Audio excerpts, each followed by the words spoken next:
The time is now 6 p.m. on September 24th, 2025, and this regular meeting of the El Campo Independent School Board of Trustees is now called to order. Let the record show that this meeting was duly posted in accordance with Section 551.043 of the Texas Government Code with regards to notice of public meetings, and there's a quorum of members present. At this time, would you please rise, and I will lead in prayer, and we'll say the pledge after that. Let's pray.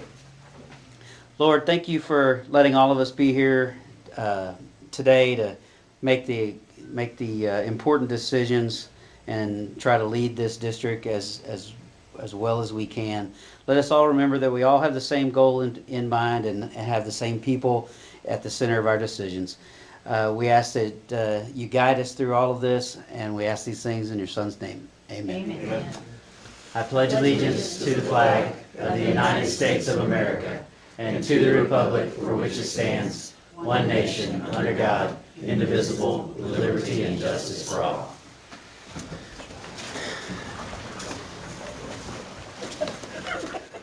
Item number two is our public comment. At regular meetings, the board allots 15 minutes to hear people who desire to make public comments about things that are not related to items on the agenda. Has anyone signed up for public comment? Public testimony, the board provides opportunity for the public to address the board regarding items on the agenda. Has anybody signed up for public testimony? Okay. There being none, just let it be written, let it be known that we do allow the public to interact with us. So if you have something, please bring it forward. No recognition. No recognition tonight. That brings us to our consent agenda. Item number 4 is the consent agenda. According to board local policy BE, items of a routine or reoccurring nature are grouped together under one action item. Board members have been furnished background information on all of these items prior to the meeting, and any board member can ask that a single item be withdrawn for individual consideration. Board members, is there anything you'd like to consider outside of the consent agenda? If not, I will entertain a motion to approve the consent agenda. I have a motion by Mr. Cannell and a second by Ms. Smith. All in favor, raise your right hand. Opposed, same sign. Motion carries unanimously. That will take us down to the presentation items. Item 5C1.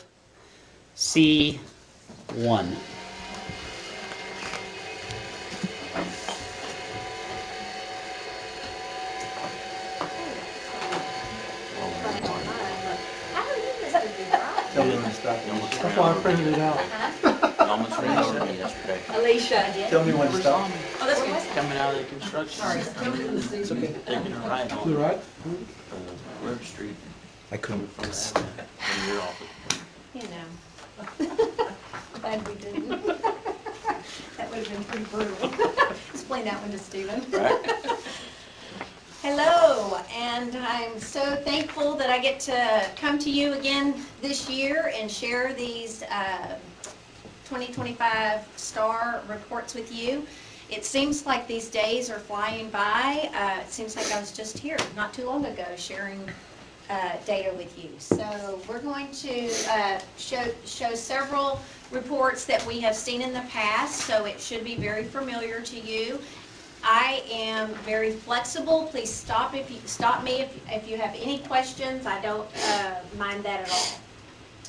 We're going to first start with some comparison charts, and we will begin with ELAR. So, and y'all do have these, right? Yes. Yes, but they're If like you'll Kathy can't see them because hold on. If she you'll can't put her head like this. and they're like this. Well- In my view, there's a little paper with a little star in it, and if you click on it, it'll let you rotate pamphlets. But I don't know if you're in the same view. I use Quick Meeting View when I do it, when I get them. Yeah, Okay. I think I'm in that. But I can look up here, so we're good. Yeah, I Just do it. Just go ahead. Probably a good idea to look at the screen, because I'm pretty sure I wouldn't be able to look sideways either. So, okay, so we're going to start with some comparison charts. And so with ELAR, If you will notice on the far right, and again, like I said, we've done these before, but you'll see the year-to-year column, 24, 25, and then you're going to see a cohort column, 24, 25. So what I would like to do is start with the year-to-year column, and you'll look straight down and you'll see some positive and negative numbers. Those are going to represent the difference between 2024 and 2025 data. And those are going to be for different sets of students. So let me take you through one of the examples and then you can look at the rest of the chart. So for fourth graders in 2023, if you'll look straight across, they scored 68%. The fourth graders in 2024 scored 74%, and the fourth graders in 2025 scored 79%. So the 2025 fourth graders scored 5% higher than the 2024 fourth graders. Does that make sense? We're just going Yes. horizontally across, and that's your year-to-year comparison. So take a few minutes or take a few seconds and just look at each of those rows, third through English 2, just straight across, and you're looking at the year-to-year columns, positive and negative numbers. Okay, next is the far right column called the cohort column. This represents the difference between the same group of students as they move from one grade to the next. So we're going to follow the colors for this data point. So for example, let's track the light green starting with 5th grade. So the 5th graders in 2023 scored an 83. As those kids moved to 6th grade in 2024, they scored a 77. And then when they went to the 7th grade in 2025, they scored an 84. So in the cohort column, the difference between that same group of kids from 2024 to 2025 was a positive 7. So they scored 7% higher between those 2 years. So now take and track your colors. So, I think, James, you may not have been on long enough to see this thing twice, and I know Clayton. So one of our district goals is to have, when a kid has 1 year of school in El Campo ISD, we want to see 1 year of growth. You know, we want to track growth. In my opinion, and in previous board's opinion, and how our goals are set up, comparing this year's third graders, especially in a district this small, the sample size is so small, comparing this year's third graders to last year's third graders, hard to say it's comparable, different handful of kids. But tracking them and seeing growth from year to year is we figured out that that's what we want to, the data that we want to track. And I appreciate you color coding it for all of us. Perfect. Any questions about ELAR? Okay, let's take a look at math. So this is our math data. Here again, we've got our year to year, so you'll take each grade and then just track horizontally across, and you'll see those positive and negative numbers. And then again, tracking the colors, you can look at the cohort data. There sure is a big drop in, Yeah, I tell you what, the purple folks and the yeah, wow. green, the green, they're getting worse every time.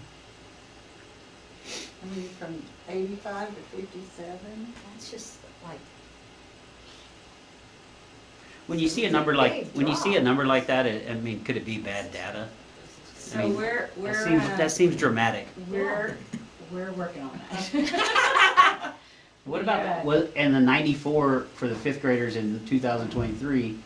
So we always see a dip from 5th to 6th, because there is like a lot of change in TEKS, but it needs to be a little more reasonable.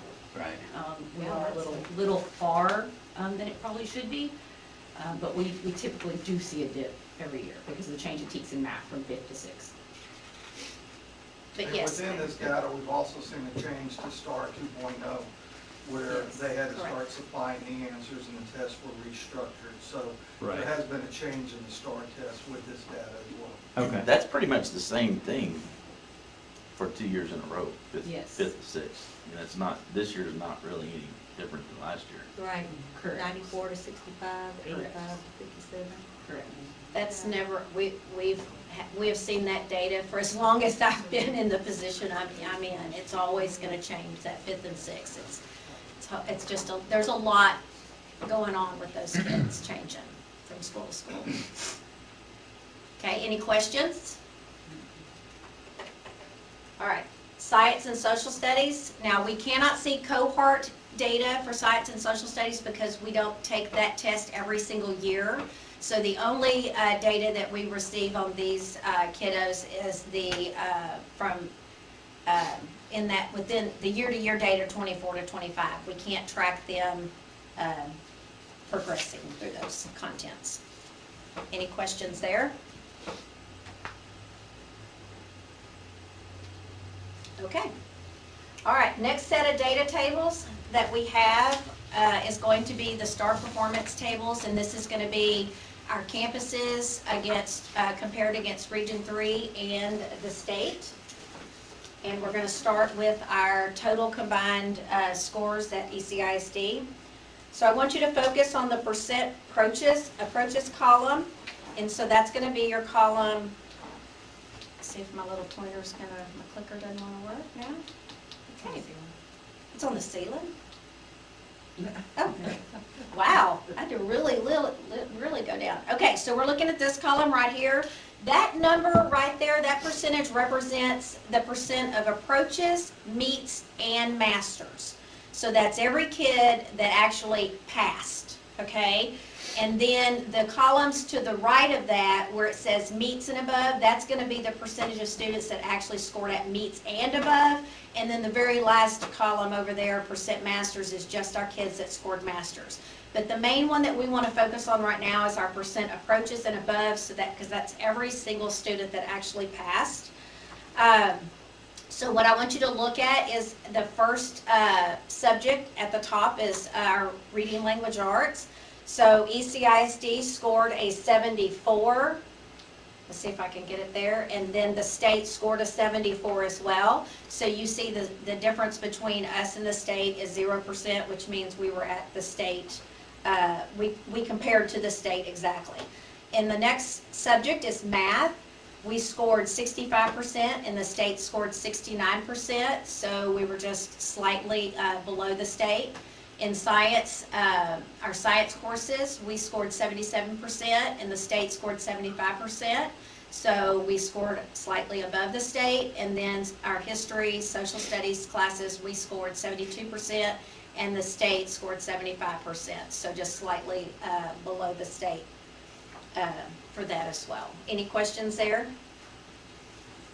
Okay, now we're going to take our campuses. So we're going to start with Hutchins. So looking at Hutchins, again, we're going to look at the approaches and above column. Grade 3 RLA scored 69%. This time we have the regional data. Our region scored 76% and the state scored 78%. So the column directly to the right is the difference between our grade 3 RLA score and our state RLA score. So there was a 9% decrease between us and the state. Grade 3 math, which is the next chart, is scored 70%. The region was at 67% and the state was at 70%. So we were at state average.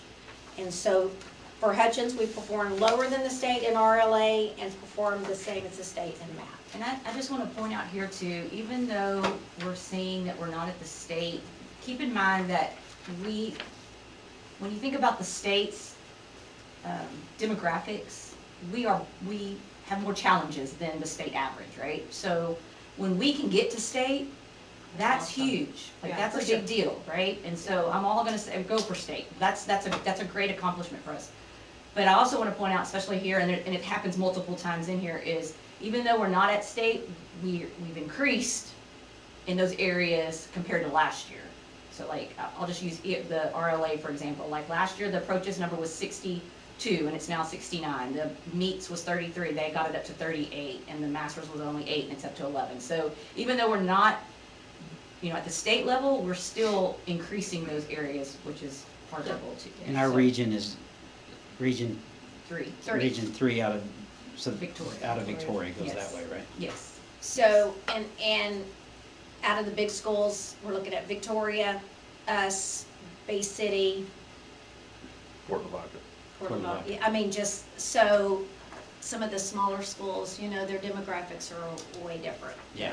than us, so, yes. So, we're never really alarmed, it's just something to make note of when you're seeing the negatives, because that number is, it doesn't tell a really true picture sometimes, so it's just something that we like to pay It's gonna be attention to. focusing on, are we increasing those numbers every time, instead of going backwards?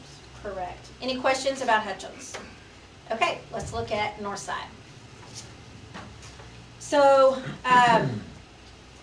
let's see, did I just get rid of Northside? I think I just got rid of Northside. Okay, so again, let's focus on that approaches and above column. And I'm gonna let you just kind of look through those. So up at the top is our reading, language, arts. And you can look at the percentages there of us compared to the region and the state. So just slightly below in both of those, both grades 4 and 5. And then math is the center columns, which indicates we're actually above. That's awesome. And then our science. So as you're looking at that chart and looking at the color coding that we have on there, what grade and subject has the best success on this campus? Just kind of looking at it right now. Fifth grade. Fifth grade math. Fifth and grade math. Fifth grade science also. Yeah, and the thing about fifth grade math, and of course y'all, those of you that have been here, I think we say that every year because this is like a dynamite team here. But notice the meets and above and the masters. They're green across the whole line. So, And our goal, kind of as a district, is to get our meets at 60% and our masters at 30%. So if you look, they're at 57 Killing and it. 28. yes, So absolutely. like that's like a optimal goal. Yes. And then science is coming along as well. So, okay, any questions about Northside? Who are the fifth grade math teachers? Janine Staley, Miss Labai, Megan? Miss Cresta, Cardenas. and Miss Cardenas. Good. They need praise. Yeah. They Well, why don't you sing their praises so they can see it on the video tomorrow? sing it? Just got their name called out.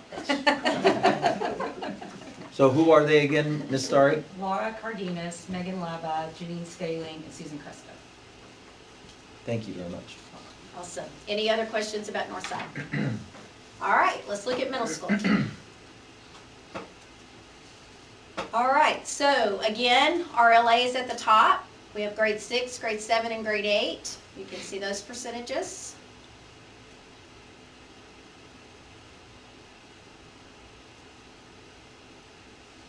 And then math is at the bottom. Now, remember, for those of you that have been here and then the new people, the grade 8 math and algebra, this is where it gets a little tricky because we have about 40 kids, I want to say it's about 40 kids that took algebra last year, and most every time, I mean, I don't even know if I remember a time we haven't had a kid not pass algebra when they take it in 8th grade out of those kids that sign up for it. So we usually have 100%. They're at middle school, but you pull those kids out of the grade 8 math star test, and we tend to always see the results look like that. You follow what she's saying? Some of the schools in our ESC don't allow 8th graders to take algebra. So when you pull the algebra takers out of the general testing pool, Yeah. hurts the math prowess in Yeah. El Campo. Correct. Okay, so looking at these two subjects here, I want you to just kind of tell me, can you name a grade and or a subject strength for this campus? Kind of look at both reading, ELA, R, and math. 7th grade math. Sixth grade. Which grade? Seventh grade. Seventh grade math. 7 reading. 7th grade math, 7th grade reading. Of Yep. course, that algebra. So here's one of those concepts that James was referring to earlier, kind of. So 7th grade math and 7th grade reading.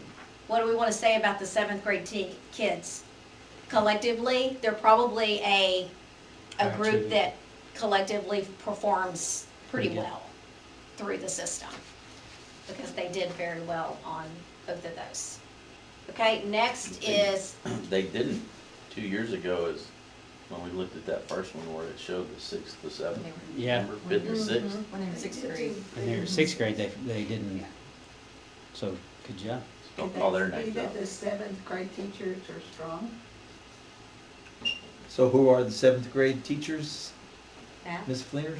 For Ms. math, Fellows? it's, Last year, the seventh grade English teachers were Lacey Knezick and Riley Hamner. Seventh grade math team, which is very strong, Kim Perry and Susie Gaines. yeah. But Mrs. Martin is correct, the seventh grade students are to be Pretty sharp. as well.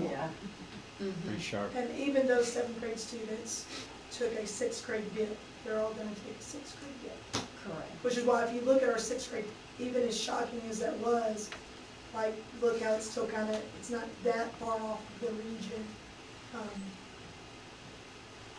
It's off the state, for sure. Absolutely.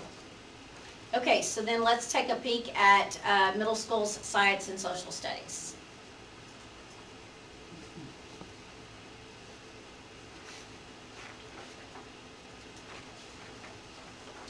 Any questions? All right, let's go ahead and move to high school. So we have English 1 and 2 at the top section. We have algebra as the next, biology, and then US history. So kind of look at our scores, ESC scores, and state scores, and then you'll see the color coding.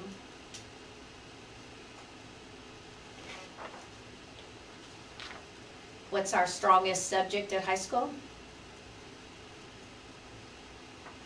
English. You mean the state, the state is averaging 94% on the US history test? Mm-hmm. Yes. Yes. They must not watch History Channel like you showed in last year. True, true. Gosh. All I had was VHS. I'll tape. learn from the best though. Okay, we're gonna bleep, bleep, bleep all that out of the video. Yes, they hit 94%. But the standard for passing history is a lot lower than our other courses. Right. So, And the other thing too, as y'all mentioned with the middle school, you take those Algebra 1 kids out in 8th grade, it is kind of reflected again In the ninth next grade. year Yeah. and with that as well. Because Absolutely. they're still out because they're taking algebra. They're in In geometry. Geometry. correct. So they're taking the geometry test rather than the algebra test, so the algebra scores are Yes. impacted. Yes. High school algebra. There is of no course. geometry test. Right. Well, they're just taking the The geometry geometry course. course. Correct, Right. correct. Absolutely. And that also goes, all of our St. Philip kids that take Algebra 1 at St. Philip's are nowhere in anybody's data. And they go straight into taking geometry at high school. So those kids are not ever shown in our algebra scores either. Questions about this? Make them take it. Yeah, we can't. That's the way it is. No, you can make. That is not, there's no. Oh, we law can make them, against that. you're talking about take the algebra course here at high school. No, Oh. take the test. No, they have to take it. You have to take, you can't just take the test if You you just take it in 8th. You only take it once. They take it in 8th grade or 9th grade. Oh, Yeah. But they could not be allowed to take algebra in the 9th grade, 8th grade. There are a lot of schools that actually do that, and I think they do it for some reasons, but I would caution everyone in the room, if our goal is students and not test scores, if you don't take Algebra 1 in the 8th grade, you never get to pre-cal and calculus. right. Unless So- you we double have up 1 taken year in pre-cal high and school. calculus. What's that? Unless you double up 1 year in high school. And there are Even some if that you will do. with No, you can't if you do. algebra and geometry or algebra 2 and geometry, but it makes it more difficult for the students. Correct. The state has pushed this advanced math So- path, starting with sixth graders now, you I'm only not- have to have 40%. I'm not How many ready- kids do we Go in have? and- How many students are doing that? That take algebra in 8th grade No, how many, Oh. yeah, how many of those students, when they're seniors, are Oh. taking? that are going on to the advanced classes? We have about 15 we have about 15 AP calculus kids per year. Probably Out about of the- another 70 students that are in a dual credit business math and college algebra. So my No, question, it's less than that, it's less my than question had nothing to do with Yeah, there's like like challenging, 60, taking 80 eighth grade kids algebra. taking algebra My in question eighth is, grade. as a district, can you offer eighth grade algebra and they take they take the test as ninth graders? Or take it as eighth graders and They take it as have ninth to- Take They graders? have to completion of take the the That's test. just in the there. course that they took. You have to take it, You could yes. have them dual enrolled in 8th grade math and as an elective in Algebra 1. The TEA requires them to take Okay. the highest level of math that they are enrolled in. I as was the not- test. What I was trying to do is get credit for the Yeah. job we're doing in math and get our test scores to reflect the job we're doing in math But rather than, the state at least doesn't, we're doing accountability on things other than just test scores now also. Yeah. right. Which And is in the helping. 2028 proposed changes, they're looking at taking that into account, the 8th grade Algebra 1 students, to where it doesn't hurt the middle school or the high school. Okay. Don't know how they'll do it, but it's something they're looking at. Gotcha. Okay. All right, the last set of 2 reports, we're almost done, is our growth report. And this is one of our favorite reports. We're going to start with ELAR and just kind of talk through the tests that we had. So we had 442 tests in ELAR students with no growth. We had 156 tests with partial growth, so they got partial credit. And then we had 1,123 tests with 967 tests with full growth. And so that gave us a total of 1,123 tests with growth. And that was out of 1,565, which was 72%. So looking at growth, 72% of our students grew at least, from the year before in ELAR. How does that figure our kids that mastered? They mastered last year and They're in the You have to growth. stay mastered. no, they have to stay mastered. Correct. Correct.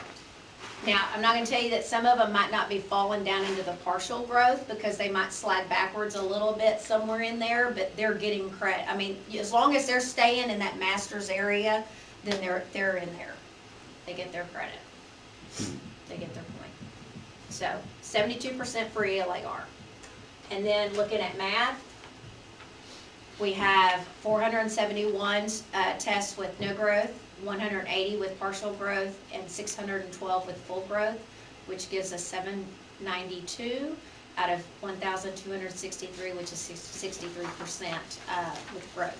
And the great thing about this is we didn't give you the whole chart that where all these numbers come from, but it's an interactive chart that has all of the numbers in it, and our principals and teachers, everybody has access to go to that chart, and they can click on any one of those numbers, and it will tell them exactly which students fall in which area, and they're able to identify those kids and know where they were, whether they maintained growth, grew more, or if they didn't. So this is a nice little report.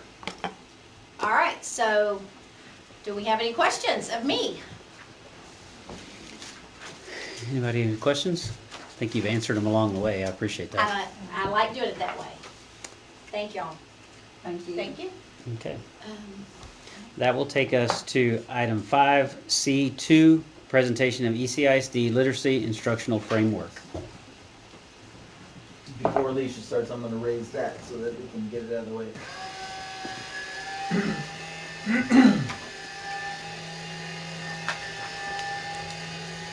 Right, in your board package, you should have a copy of this, our literacy framework. So, last year we applied for the LASSO grant, and it's the Strong Foundations Planning Grant, and we received it. And so with that grant, we were able to get some training on research-based instructional strategies. And we formed a committee that basically took that training and then applied it to create a framework that we will follow in our district. So basically, this is all on literacy. We chose literacy first because that's a focus in the elementary, so we're working from the bottom up. We can do this again and try to do it in math. But basically, the framework is, the first part is our vision statement, and so it's like, what do we see as our district and our goals that we want to do as a district? So we have El Campo ISD will provide high-quality, research-based literacy instruction for all students through reading and writing experiences to empower them to reach their full potential, both today and in the future. And then we took each part of the training that we received and broke it down into belief statements. So what are our beliefs about, like, explicit and systematic instruction of foundation skills? What are our beliefs about the complex grade level text? What is our belief about knowledge and vocabulary? What is our belief about textual evidence? And so the committee sat down and really thought this through. I was very impressed with the conversations that happened, because we had all the way from K-12 in the room. So you had high school people giving us input. At the same time, we've got kindergarten people giving us input, and how their perspectives are different when it comes to literacy, right? Because we're doing phonics here, and we're like literally reading, like applying with writing at the high school level. So they really got to hear each other's thoughts and perspectives of how they teach and how important each part is in the whole frame. So it was really, really great to see the collaboration with all of that. So those are our belief statements. And then on the second page is our stakeholder actions. And so basically we took those same 4 areas and we said, what do we want the students to do? What do we want the teachers to do? What do we want our leaders to do? And what do we want our families to do to make this whole picture successful? I'm not going to read each piece to you. You're welcome to read it. But again, it took a lot of collaboration, conversation to develop this. Once we completed it, I did get to do like a Zoom call with a TEA representative, and they gave us some coaching feedback on it. And she was very impressed with it. She could tell a lot of thought went in it. She said she felt like, other than a couple minor things that we made a change to, she felt like it was a very exemplar piece. She said she might even use it as samples with other districts, so that, made me very proud of the work that the team put together. So there was 23 people on the team, again, from K-12, so very, very proud of the work that they did. So we wanted you to see this. We're going to put this out to families, put it on our website, give it to our teachers so they see it, but just wanted you to be aware of it. So, any questions? It was just very, very. A lot. You were you're mentally exhausted at the end of the day with this. How many days did y'all work? We actually put it all it took the whole day of training, right, to learn all the stuff, and then we took another day to put it all together, so. It was some intense hours, and I will say, I just need to commend Alicia, because she provided great leadership without stifling discussion and conversation, which is a skill. Just the picking the precise words was very important to the team, and trying to word it correctly. They're like, no, that doesn't say exactly what we want it to say. We need to change it. So it was just, I was just very proud of everybody in the room for the effort they put into it. Well, I think that what I want the board to know is that Alicia led it. All the principals were involved, but this really came from the grassroots of the teachers. I don't feel like it was a top-down discussion. I felt it was bottom-up, but the principals didn't shy away from providing input and leadership. So it was, I thought, a good couple of days of well-utilized hours of training and of collaborative work. Okay. Any questions? That'll take us to item 6, this is action item 6A1, which is the review of the library materials to be purchased. There's a substantial list that's in your materials. I'm sure everybody kind of looked over it. I don't think we have any This body. isn't the new, right? So this is. This new. is the So- law, so- yeah. So, Yeah. this is Senate Bill 13, it's a new Yeah, requirement for us to do, right. we have to post it, so our website will always have the current list on it, so any parent, anybody can go online and see the books. We have to bring them to you to be approved each time, so we're looking at doing this probably 3 times a year. We'll put it in the consent agenda going forward, but I wanted you to be aware of why we're doing this, because it is new, we didn't have to do this before. And who, like, recommends these books? Is So this- this is a list that goes, it's from all the campuses, and it goes to Miss Maffett, she's our lead librarian, and she puts it all together. But these are teacher requested books, is that? It could be, but it's books that are going to It's the library. anything that goes to the In library. the library, yes. So, from a board standpoint, it's very difficult to be even abreast of That's a lot of what books. all these books. I mean, there's How many there's single pages here? space. It's like 5 pages of books. That's a lot of books. I mean, there's Some of them sound interesting. yeah. Some of them don't. There's a book, duck hunting, hog hunting. I mean, it sounds like good Where, stuff. where, these are not coming from teachers. Where are these Well, not coming from? necessarily, the librarians, Okay. each year when they order new books to put on the shelves. You know, but teachers can make recommendations to the, Right. can you get this book in the library for our kids? Yes. I think So- the It's biggest not all thing, coming from So, teachers. as a board, I think it would be smart to make sure that we state what the district's expectation is and intent is, and I think our district, and then we have to trust our people to make those Right. decisions. Because as a board member, Right. we're not gonna read 755 No. books No. to approve them. 55. Yeah, or 5.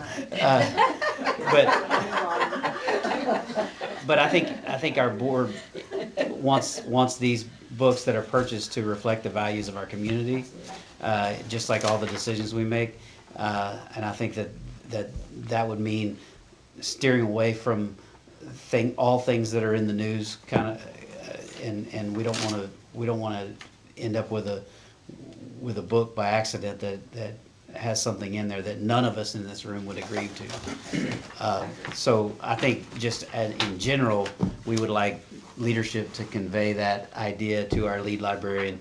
She can convey that to the librarians that are requesting. And I don't think any of them have the intent of putting us on the front page. I would be like I would be interested in the process that we go through to get on this list, because I've worked here a long time and I don't ever remember there being any discussion about what books went in it. Well, I understand why we're doing it. right. But I don't remember how we go about getting books in the library. So if there's a process that we go through on that, I would, think it'd be a good I thing will to be know. happy to find out exactly how she comes up with the list, or how each campus comes up Right. with their list. Right. I don't know if it's, like new, yeah. here's a, Or like just, a- the state recommends these Right. 7,500 books, or how Right. many this is. Okay. and we get a lot of our data from our software system Yes. that ranks them and tells you what's in them, and et yes, cetera. oh, yes. And I want it And to be know they stuff check that those things. interests kids, we want them to read. Right. But just for us to be, we're approving these. And it could be replacements if the books are damaged, Right. So we're getting a new, or another copy because class it's act a In the- high. In the past, correct me if I'm wrong, each librarian has a budget, Yes, and part of that budget is selecting books that the librarian thinks will pique interest of the Correct. kids that they're Correct. serving.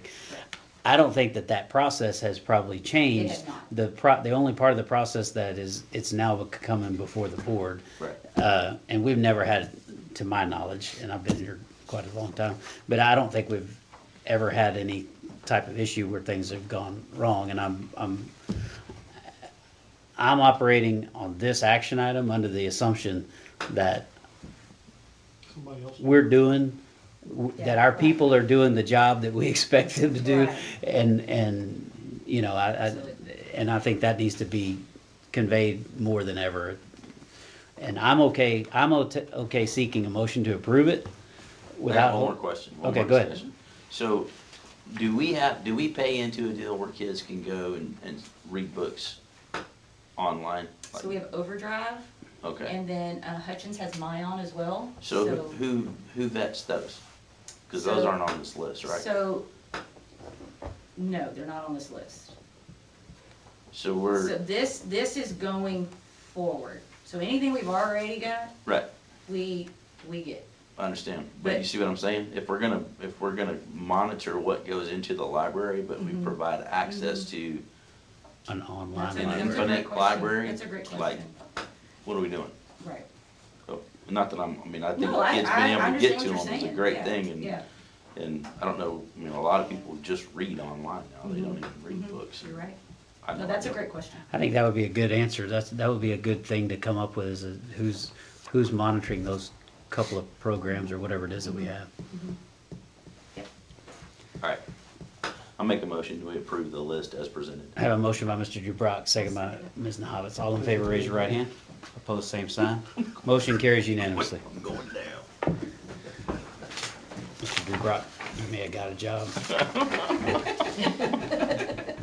That takes us to item 6B1.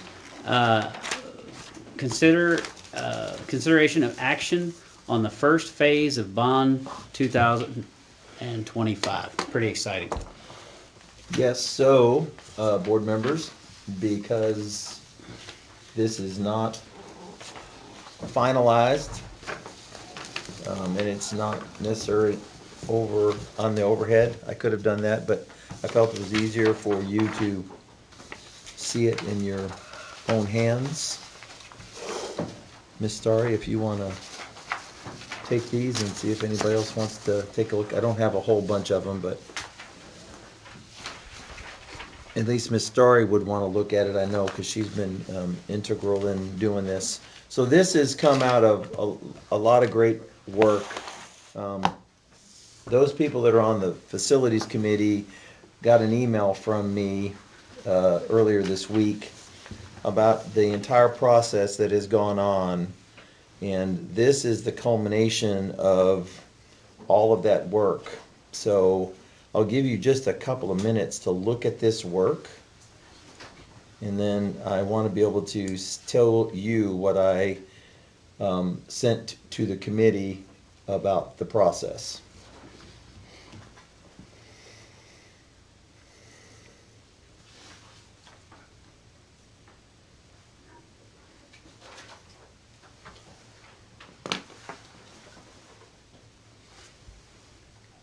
So we move the science labs down here.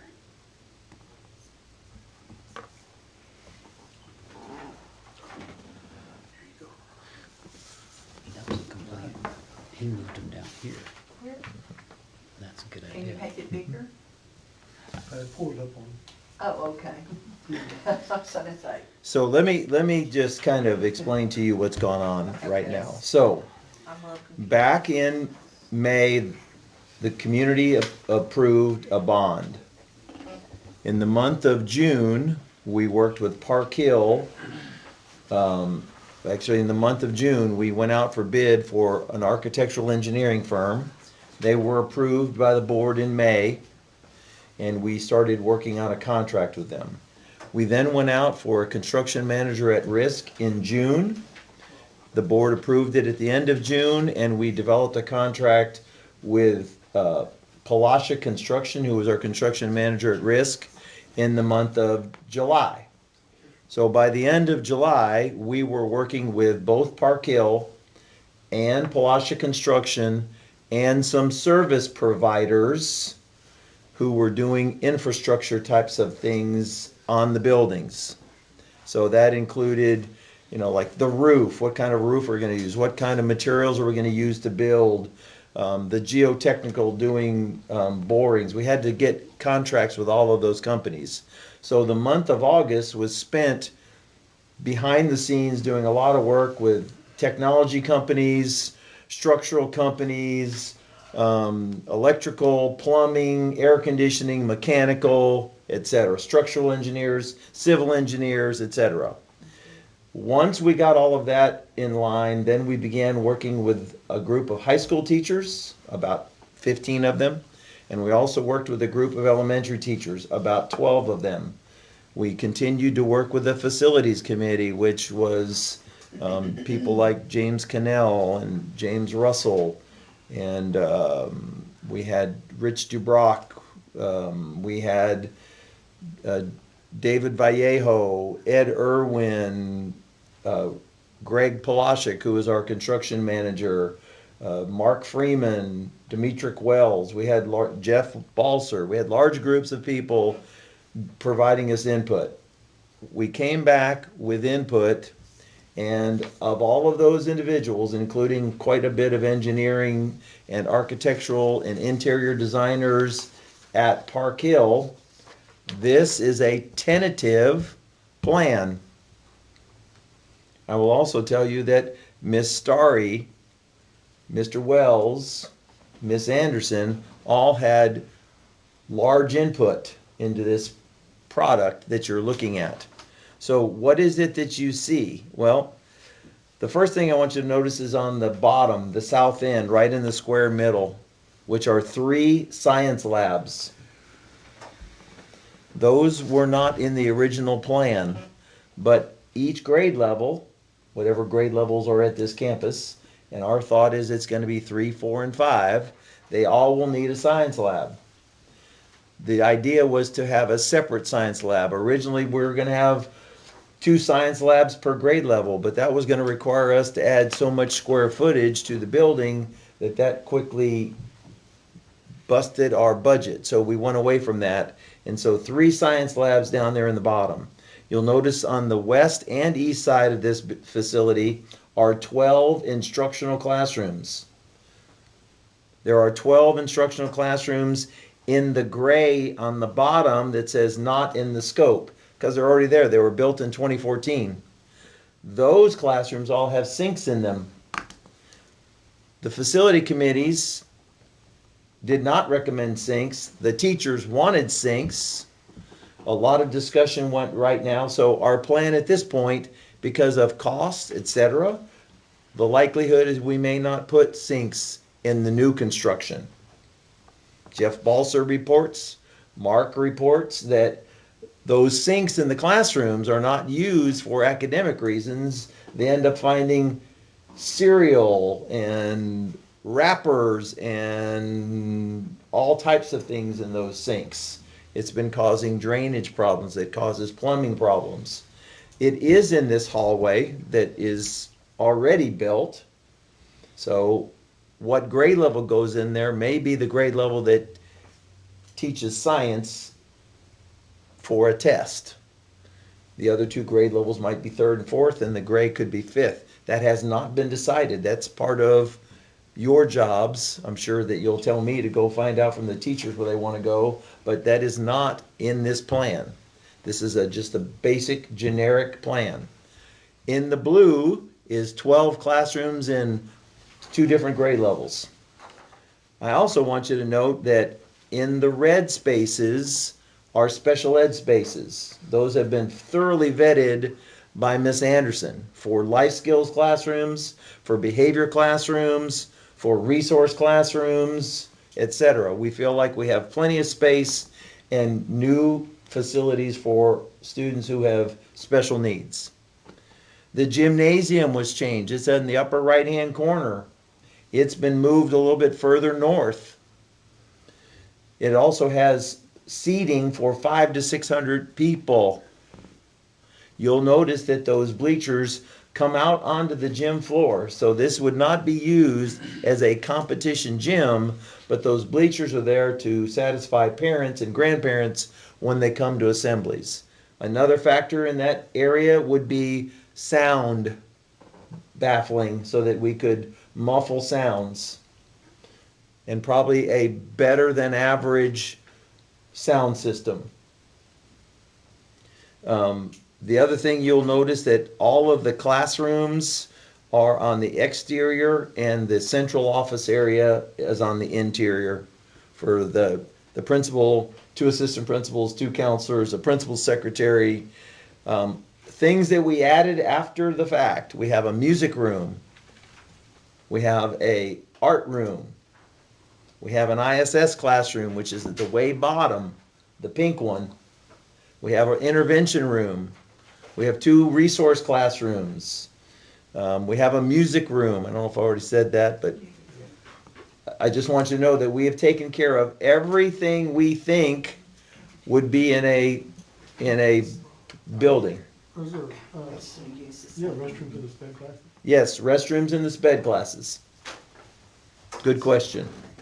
So the cafeteria is still there, right? Cafeteria is still there, not in scope. Okay. What's the, when we're doing the science labs, what are we remodeling? What's there now currently? 4 classrooms. 4 classrooms. Isn't that correct, Mr. Burton? 4 classrooms up there in that last hallway on the left?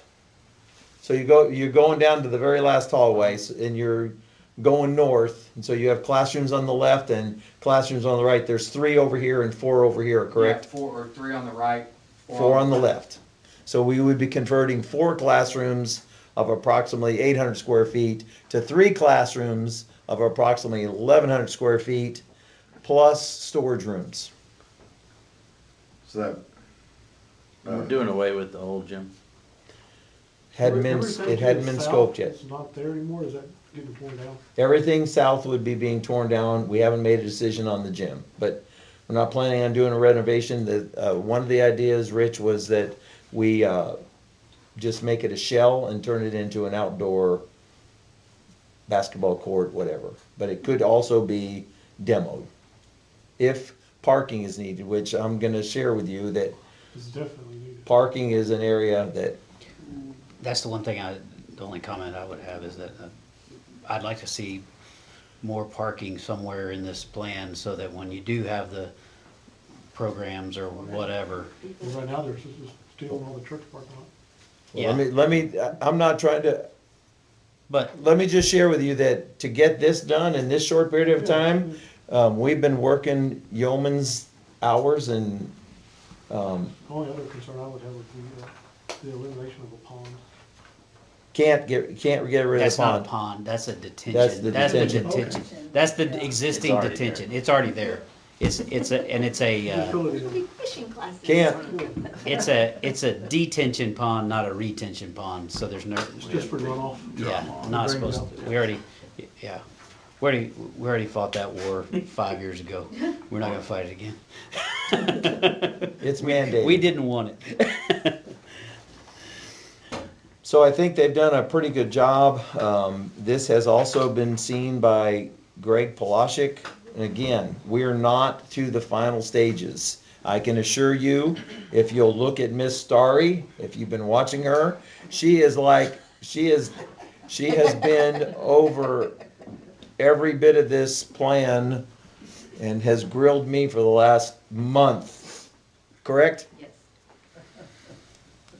And so I want her to notice where the music room is, and I want you to notice where the art room is, where the technology room is, and where the science classrooms are, because everybody can get to all those things without, because the science classrooms are as centrally located as we could get them. We couldn't put them up in the main building, otherwise we would have been on Avenue K and Avenue I. Yeah, it keeps getting bigger. She did ask about trying to make this stack into a rectangular shape rather than a long, but our architects couldn't fit that in between the present building and the street to the north, which is Empire. So no matter what we did, we couldn't go far enough north because of Empire is a buffer, and we couldn't go more east and west because of Avenue K and Avenue I.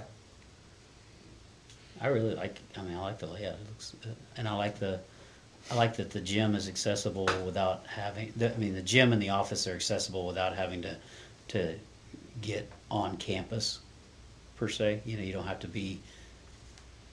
The only problem I see is, the gym is accessible there, but there's gonna be no parking for that gym area. Right. But there's nowhere to put parking for that gym area. Well, remember, we are still in the whole entire process, so I can assure you that a structure that would be south and east of the gray, not in the scope of the work, could become parking. Right. That could be a parking lot right there in that elbow of the existing building. But But Yeah. will there be an entrance But that's though? all- I Like mean, for really- vis- You know, when There- visitors have to sign in? So like on, It's cost prohibitive, right? That's one.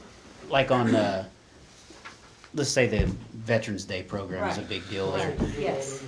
You could, in this vestibule we talked about this, you could feasibly check people in at a couple different places. Like we had the awards banquet at the high school the other day. And it went, But then- or was a NHS induction. And it went about as good as it could have gone. If we had a couple of places to do it, it would have been a breeze. But you know how bad our high school layout is now. Right, right. To the southwest. But you could check people in at the office there, and you could check people in at this vestibule near the gym on special occasions. Hutchins doesn't have very many days where they have a bunch of people on campus. Junior high does to some degree, and middle school and high school are the ones that tend to have large amounts of parents coming on certain days. But I can assure you that Park Hill will watch this broadcast tomorrow to catch all of your comments. I will watch it. I will then email all of them, all the things that you've said today. I need everybody to recognize this plan. Park Hill has been working lights out trying to get this to this point. This is not the final plan. So where would the front of the school be? Over where Empire. Empire Street. On Empire Street, right Yes. there? Okay, like, are those pine trees still there? They're in the picture there, yeah. Are they gonna stay? I think that's them. Depends upon, we did not trim them yet. Mr. Freeman, we didn't trim them yet, correct? Correct. Because we don't know right now is if when we come in there to pave this, whether we're gonna kill all those. Yeah. So the possibility is those trees might not survive the construction, but if not, I have a meeting tomorrow morning at 10 o'clock with the individuals to talk about landscape. But the pine trees they're 45 years old. They were there. They're old. We used to run around the pine Yeah, trees whenever right. I was there, so I Yeah. know they're old. So pine trees live about that long. Right, I'm not They're opposed to getting yeah, rid of we them. we Because could. that's what I was asking. I don't think that would be, Yeah, it wouldn't be a bad thing. I don't What- think that would look good in front of Yeah, my yeah. school. What's the building now that's inside that, like where it says non-scope, what's? That's there's a building- that's the new wing at Hutchins that we built in No, 2014. I know That's that, fifth- but there's a building, like I'm looking at The bottom? satellite deal, like there's a building that's inside. Oh, that right here? angle. That's the office. What's not on here, right? Is that wouldn't the office? Well, it's two wings, and then that's an office, I guess, right there. That's where you. Yeah. What's this pink one on here? Well, it's not on here. He's No, looking it's at I'm that. looking at the- That's going to be tore down. Yeah, I didn't know what, I was just asking what. Cafeteria. Probably It's the the gym, old- all the way to the left. Old bottom left. gym? This is Yeah. where the ISS room, not ISS, but the behavior Okay, rooms. but that's as old as the other stuff too? It's not as old, but it is not. There's no Okay. fire. There's no. Okay, I no- was just wondering, I didn't even realize that was there, so that's what I was. Yes. We're not keeping it. Got No, it. we're not keeping that. It was built like in 85, no, 80. What's down that hallway, That's Miss? Hallway C, that's our, Yeah, right there at the main hallway. Yes, Goes sir. To the right's our behavior, our counselor's office are right there at the T, and then the teacher's lounge is at the very end of that T. It's a crazy looking campus, man. The way it is now. Let me tell you, you get your steps in. I mean, it is crazy the way that All the way thing's back laid to out. third grade. Any other thoughts on the plan that's been So presented? we really haven't talked about parking yet. No. Flow will happen once they know that this is the final. That this is like, and remember, I say final. That this is the basic plan, which you'll notice in on the board agenda and then in the board update I sent to you. I recommended us going 1 week later in October before we meet, so I can give Park Hill as much time as possible to generate a final plan. If tonight we say, yeah, we like the general of this, then they're gonna start trying to develop the site. Cause all of those will have to be a part of the bid package. I'll say in the facilities committee, parking was a very discussed topic, like to try to make sure we had enough parking to where if we do have an event, we can get most of the parking taken care of. I don't think you're ever gonna get to a point where you have everybody, but we do have, I mean, Avenue I is a pretty wide street, you can use it, Once but you we don't take wanna out be. the existing footprint though, that's gonna open it up a lot of Yeah, parking space. yeah. So, anything else, anybody have? It's exciting, stay tuned, it's, pretty cool that we're actually taking these steps, so. But I wanted y'all to know, there's been a lot of behind the scenes stuff going on, when, even though you don't necessarily, just to come up with this plan. It didn't look like this last week, did it, Miss Starry? So that's what we have been taking everybody's input. One more. How wide are those hallways, the main hallways, do we know? I wanna say they're 6 feet. They may They be gotta be more 8 than feet, that. 8 feet. They gotta be more than that, they're, let me Are find- they, I think I'm there. I hope they're like 12 plus. Yeah, they I mean, have to that's be. what that one is. Is it Right 12? now. Probably 10, yeah, 12-ish, yeah. I'm trying to find a measurement on one of these rooms. I couldn't see it on there, but I don't see that well. That's pretty little writing there. Yeah, that's a Because on the computer, you can zoom it in. Nothing's happening. Offices. That's the AP counselors, Yeah. Okay, yeah. Principal, counselor, nurse. Okay, yeah. AP. Okay, Conference. gotcha. Conference. yeah, so This there's, is wide as, Are those, It looks like the Look same. at it, they're keeping the same width as the existing It one, looks like the same. To the gym? yes. so it's gonna be pretty wide. What do you think that last hallway is? I would Two, think- Probably 12. I would think 12 12's feet? fine. The The gym, the students will access the gym from inside the building. Yeah, that's what I was Wound wondering. up. I want y'all to notice, Everything will be. for example, the nurse's office. I don't know if you've been to any of our nurses' offices lately, but if you close that curtain right there, this is about 400 square feet, 20 by 20.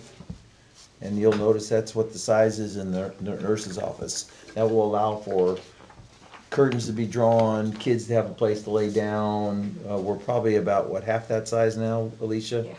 Patrick, 200 square feet, maybe in our nurse's office.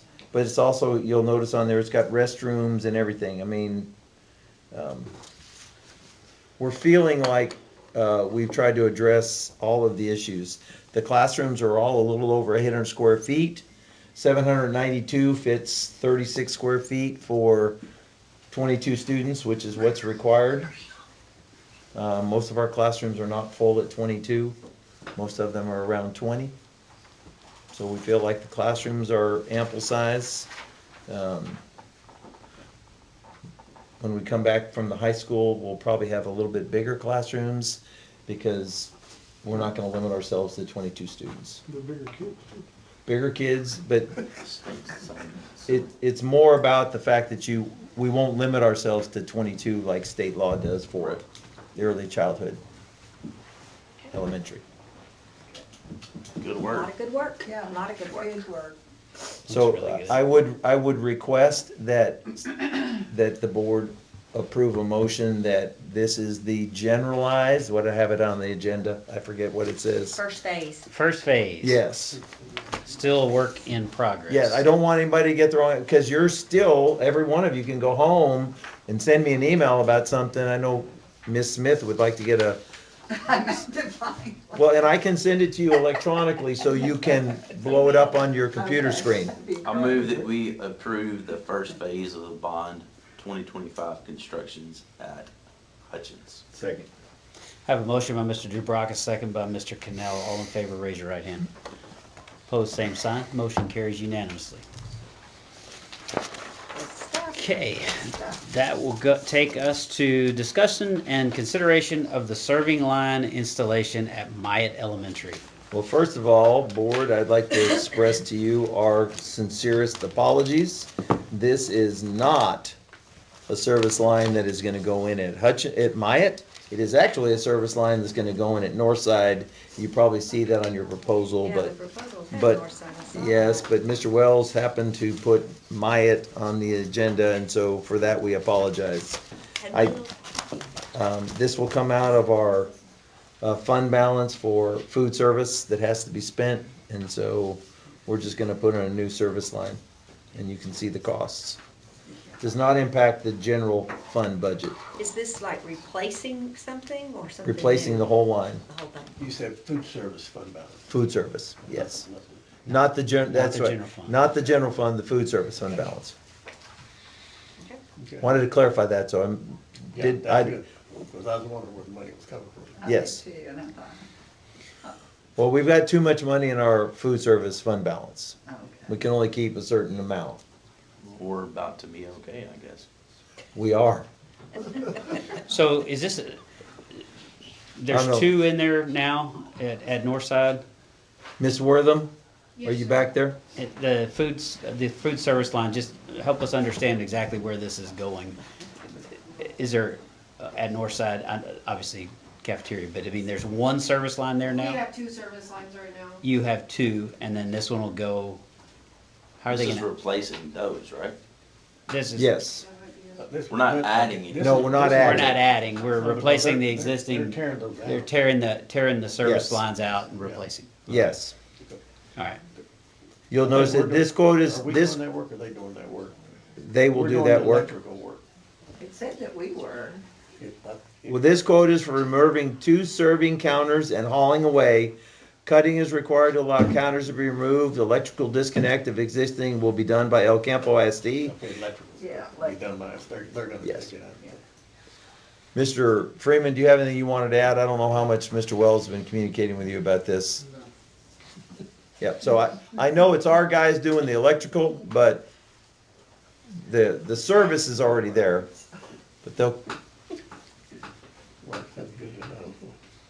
well, you know, and Mr. Wells, Mr. Wells, he's with his grandmother, oh, who raised him as a youngster, and she is not, she's not in good health. Thank you.